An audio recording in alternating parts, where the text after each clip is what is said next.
Depuis que la marine brésilienne a mis hors service le Adoge Sao Paulo en 2017, aucun pays latino-américain ne possède actuellement un porte-avions.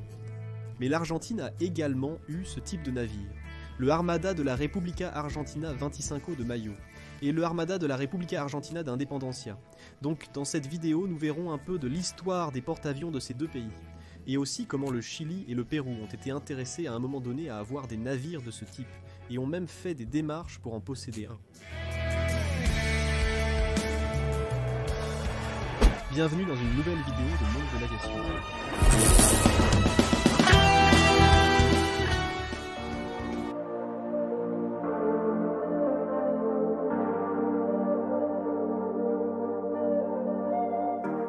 Indiscutablement, le porte-avions, type de navire né au début du siècle dernier, est devenu pendant la Seconde Guerre mondiale le navire le plus important pour les Marines qui le possédaient, gagnant méritoirement la place occupée par les cuirassés jusqu'à ce moment-là.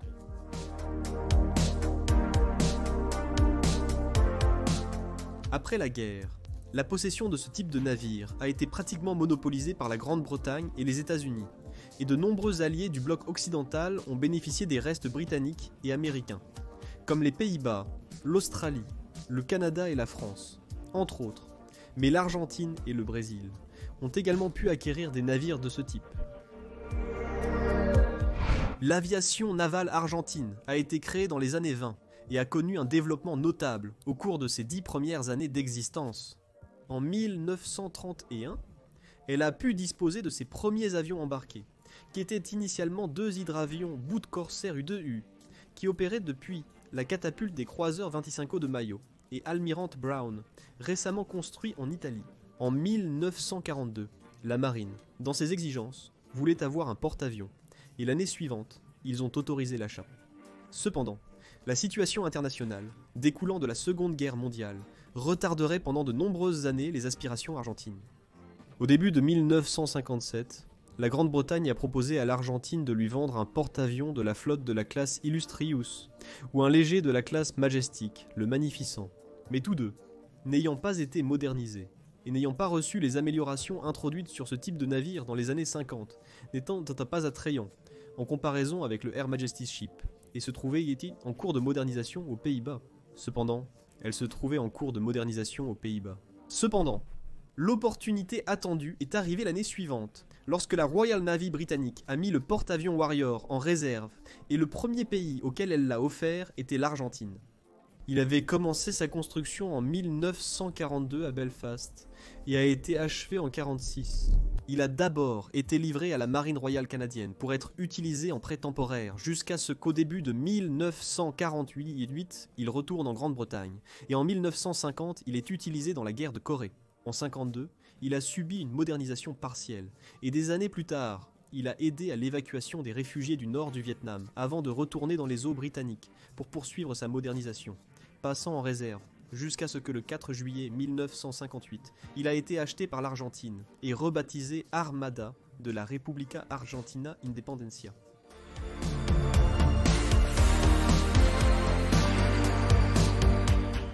Sur ce porte-avions, ont d'abord opéré les avions dont disposait la marine argentine, comme le North American AT-6, mais ensuite des avions d'attaque et d'exploration, et F-4 U Corsair, et des sous-marins Tracker S-2F ont été acquis, ainsi que des hélicoptères d'exploration. Des années plus tard, les Corsair seraient remplacés par les avions à réaction Panther et Cougar. Les derniers avions qui seraient incorporés à ce porte-avions étaient les avions T-28 Fennec, qui ont opéré à bord depuis mai 68. La principale limitation de l'indépendance était son incapacité à opérer des avions à réaction de plus grande taille, car pour cela, elle devait renforcer son pont et le préparer à recevoir de tels avions. Au milieu de 1968, on a eu des nouvelles que la marine royale néerlandaise retirerait de service son porte-avions, le Karel Dormant, qui portait à l'origine le nom de Her Majesty's Ship Benerev, et qui a été construit par la marine royale britannique entre 1942 et 1945.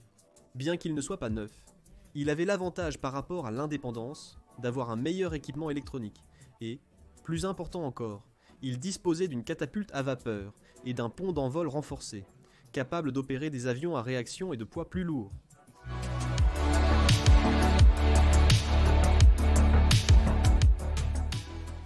Après l'achat du porte-avions dormant, rebaptisé 25 mai, l'indépendance a été mise en réserve. Le navire original avait été vendu à la marine royale néerlandaise en 1948 et pendant les 10 années suivantes, il a subi un processus de modernisation radicale qui comprenait une extension du pont d'envol ainsi que l'installation de capteurs modernes. Le 15 ainsi que l'installation de capteurs modernes. Le 15 octobre 1968, il a été acheté par la marine argentine, mais n'a été prêt qu'1 an plus tard, et cela à cause des réparations après un incendie dans la salle des machines qu'il avait subi lors de son dernier voyage avec la marine néerlandaise.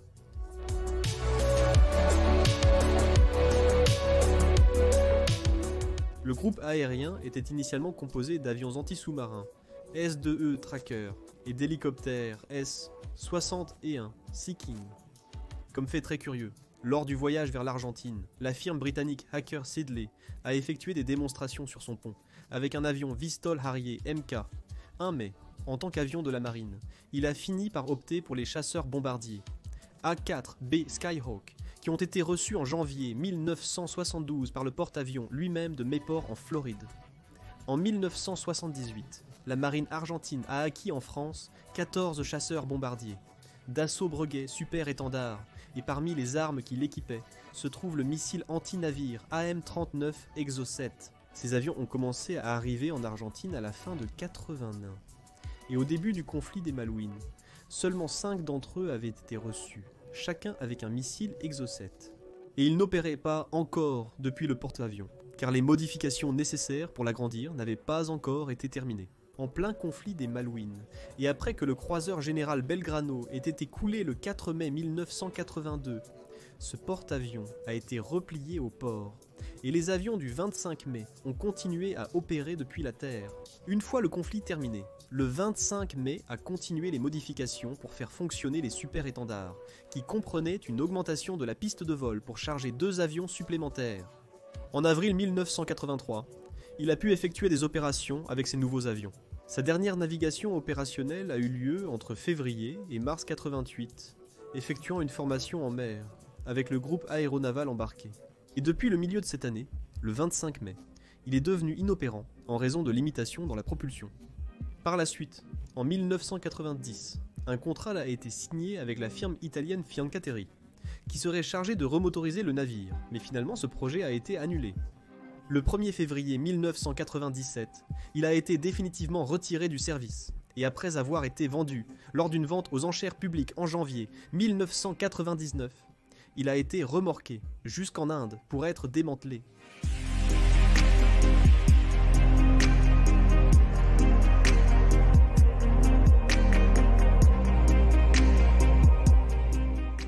Le Brésil a été la première nation sud-américaine à construire sa marine aérienne en août 1916, équipée d'hydravions américains Curtiss Model F.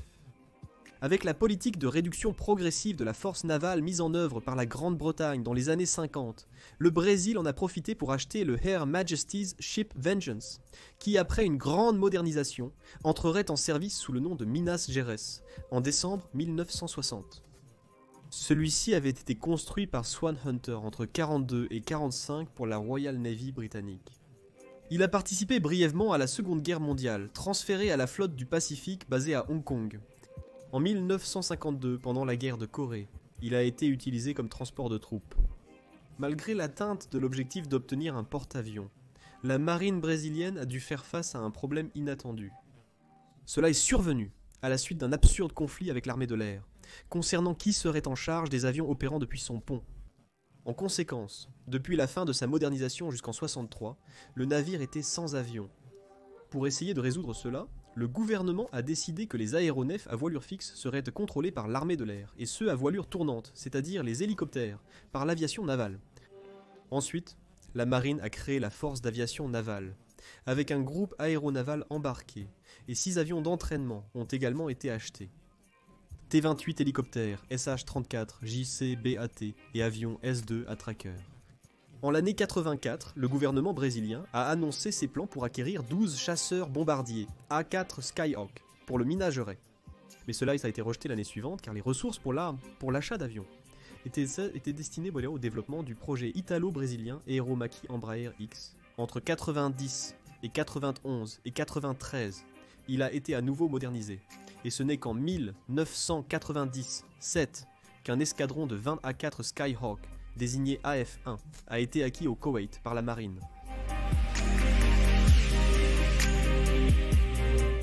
En septembre de l'an 2000, les premiers exercices d'approche, d'appontage et de décollage sur le pont du porte-avions ont commencé avec 5 des Skyhawk, pilotés par un pilote naval américain, un Argentin et 3 Brésiliens.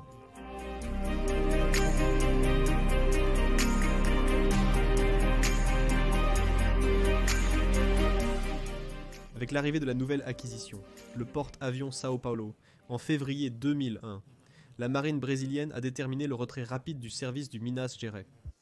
Le remplacement de ce dernier a commencé à être envisagé à la fin des années 70. Mais bien plus tard, le Brésil a eu la possibilité d'acheter le porte-avions français Foch, dont le retrait du service était prévu en l'an 2000.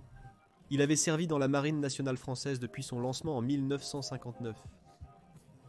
Il a été rebaptisé Sao Paulo et a été officiellement incorporé le 15 novembre 2000, commençant l'entraînement avec son groupe aérien composé de 15 chasseurs bombardiers AF-1 Skyhawk, 6 hélicoptères SH-3D Sea King, 3 aérospatiaux UH-12 Skido et 2 EH-14 Cougar. Ce porte-avions, le dernier opérationnel en Amérique latine, a été mis hors service en février 2017.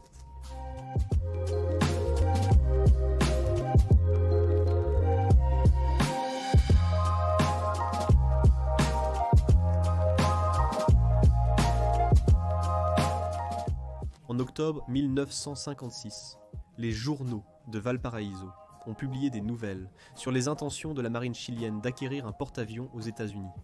Mais en raison de décisions politiques du gouvernement américain, ces démarches n'ont pas abouti.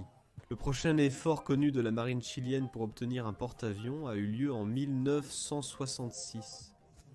Apparemment, l'intention était d'acheter en Grande-Bretagne le Her Majesty's Ship Centaur, qui se trouvait en réserve, en raison de la nouvelle politique visant à retirer du service les porte-avions de la flotte. La dernière tentative connue de la part de la marine chilienne a eu lieu en 1981, lorsque la Royal Navy britannique a proposé à la vente le porte-avions Her Majesty's Ship Hermes avec son équipement d'avion Stoll Harrier, qui à ce moment-là était prévu pour être retiré du service en 1983.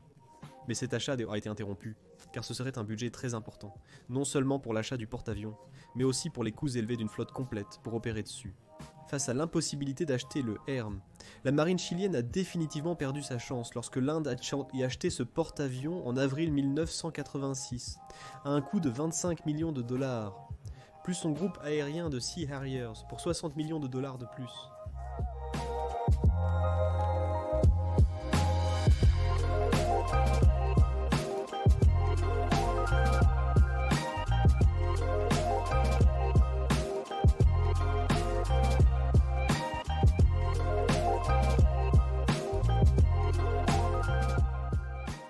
La première occasion dont on a des nouvelles concernant les possibilités d'acquérir un porte-avions par la marine péruvienne date de 1968, lorsque l'Argentine a offert l'armada de la República Argentina Independencia, qu'elle allait remplacer.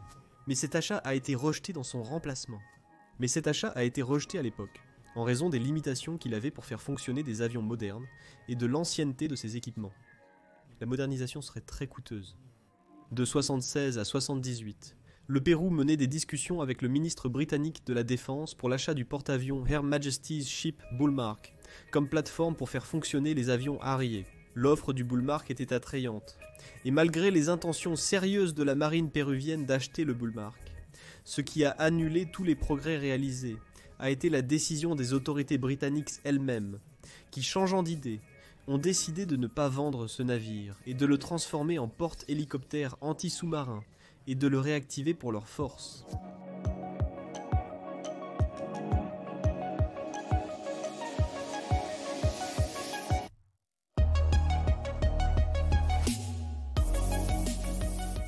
De cette classe de seconde main. La raison est due à cette classe de seconde main. La raison est qu'en fait, les quelques pays qui en disposent n'ont pas l'intention de les retirer du service. Il faut également Prendre en compte que le coût de construction d'un porte-avions et de son équipement en groupe aérien dépasse de loin le budget de toutes les marines des pays latino-américains. J'espère que vous avez aimé la vidéo. Toute la bibliographie pour cela se trouve dans la description pour que vous puissiez la vérifier vous-même. Jusqu'à une nouvelle livraison de Monde de l'Aviation. Merci.